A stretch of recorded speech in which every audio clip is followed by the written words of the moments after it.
Assalamualaikum warahmatullahi wabarakatuh. Hello everyone, I'm Anisa Zaitun Sukma Laeli. Today I would like to explain about syntax, including basic concept and properties of syntax, grammatical and lexical categories, and then process and constituency, and then constituency tasks, and the last one is reflections. So we go to the first material. Basic concept of syntax. What is a syntax? Syntax is a branch of linguistics that study about how words are combined to form a process, clauses, and sentences in a language. In a basic concept, syntax refers to the set of rules that govern sentence structure in a language. This has two main points. The first one is a remark on the essence of human language, which is have two important properties. The first one is arbitrariness, and then the second one is infinite use of finite rules. And then the second main point is how to discover the rules, which is include the steps, observing data, and then forming a hypothesis, and then the next one is checking hypothesis, and the last one is revising hypothesis if necessary. Properties of syntax. I would like to explain three properties of syntax. The first one is hierarchical. Hierarchical is a sentence structure that organized in a layer or levels, not just a string word. Example like Raisa sings beautifully. Raisa is a noun phrase, and then sing beautifully is a verb phrase. And then the second one is recursions. Recursion allow phrases or clauses to be repeated or embedded with others and enabling infinite sentences formations. Example like he said that she cried. He said is the main clause, and then that she cried is subordinate clause.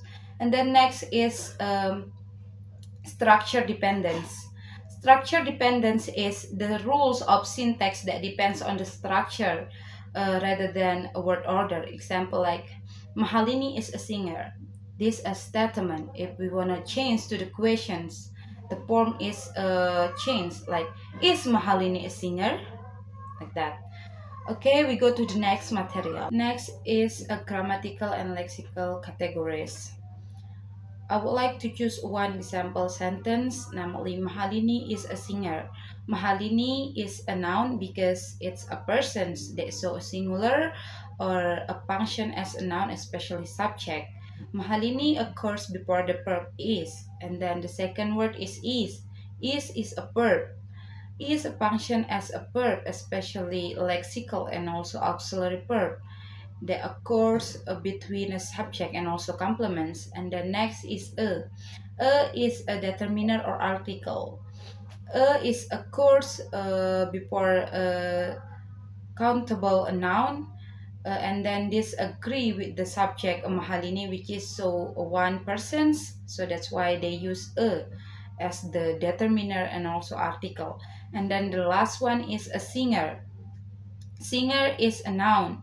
Singer is a subject complements that occurs after the verb is, and then in this sentence, a singer is occur as a noun that occurs as a subject complements. Next is grammatical categories. Mahalini, number is a singulars, and then gender is feminine or female persons, and then the person is a third person, and the case is commons. And then next is tense is a present aspect, a simples number, a singulars, and also person is a third person. A number is a singular, and then singer, a number is singular, gender is common, and also case is common.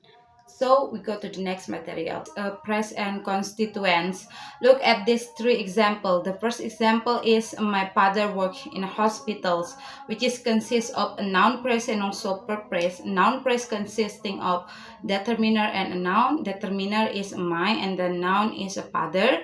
And then verb phrase consisting of verb and prepositional phrase, which is verb is work, and then prepositional phrase consisting of preposition and noun phrase, which is preposition is in, and then a noun phrase consisting of a determiner and a noun, which is a determiner is a, and noun is a hospital.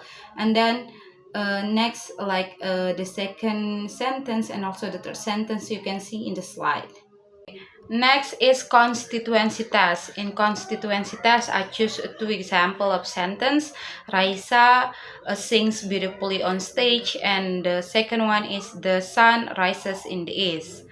And then from this analysis, I applied three constituency tasks. The first one is substitutions, and then the second is movement, and the third is coordinations. From this analysis, I found that the tests work well is a substitution and a movement because identified K constituents like a noun praise, Raisa and the sun, and then the verb praise is sings beautifully on stage and uh, rises in the east. And then from this test also we can evaluate a group of word that can treat it as a single syntactic unit. And then from this tag, I also found the pale. The pale is the coordination because a less success or awkward to apply in the smaller or more complex internals part. And also reflect that some group of words do not form independent constituents. Okay, from this result, reveal that sentence structure is hierarchical, organized into nested constituents such as a noun phrase, verb phrase, and prepositional phrase. It is also highlight the importance of using a variety of constituency tasks to triangulate which form are meaningful and also functional unit in a syntax. And next is a reflection. What I learned from these projects. Through this project, I learned that syntax is more than just word order, but how word form a meaningful structure. From this project, I realized and learned how important analysis in a lexical, grammatical, and constituency in a building a correct level of word in a sentence, and also what is a suitable test to use. What is the most challenging part? I think the most challenging part is the first one, drawn phrase structure trees and applying constituency tasks correctly. It is difficult to analyze if we don't understand these two aspects. So carefulness is required in determining the position of each word. And a selections and applying also are very important to supporting the accuracy of our analysis that we conduct. So a syntax analysis help us understand how meaning is created through sentence structures. It shows relationship between a word and each part contribute to the whole sentence. It is can improve our grammar awareness, reading comprehensions, writing skills, or even our analyzing skills. By studying syntax, we can see a language as a system of organized rules. I think that's all from me. Thank you for attention. Wassalamualaikum warahmatullahi wabarakatuh.